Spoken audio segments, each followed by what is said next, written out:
Megan from Aspire Health and Rehabilitation. This video is on Achilles injuries, particularly Achilles tendinopathies. The Achilles is one of the strongest tendons in the body, and it gets quite vulnerable to acute injury and tendon overload or cumulative overload. It's very common in sports that involve running and jumping, and it's especially common in runners and long distance runners because of that repetitive and accumulative overload. The pain is most commonly local to the mid-tendon portion of the Achilles, and you can get some tenderness and thickening in the region, as well as pain on heel rise. Some factors that contribute to Achilles issues involve change in footwear or surface, excessive or sudden increase in training load, flat feet. You can have weak plantar flexor muscles, which is those that help push off, as well as weaknesses in other areas such as the glutes and the quads.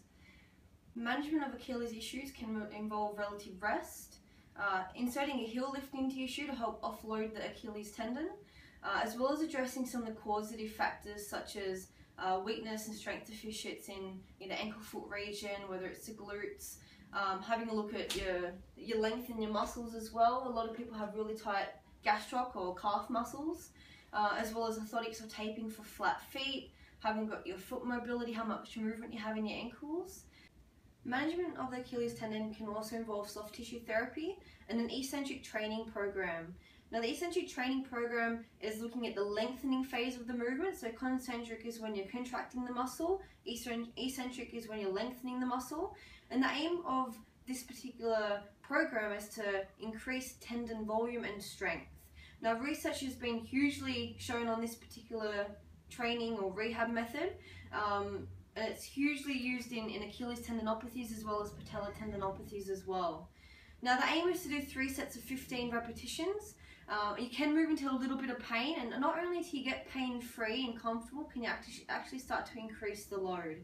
So whether you want to start on 2 sets of 10 and then work you up to 3 sets of 15 for both double leg movements and then slowly progress to single leg, that's one of the ways that you can have a look at slowly progressing once you get a little bit more pain-free. And you want to do this movement with both straight and bent knees. So I'll show you what it looks like.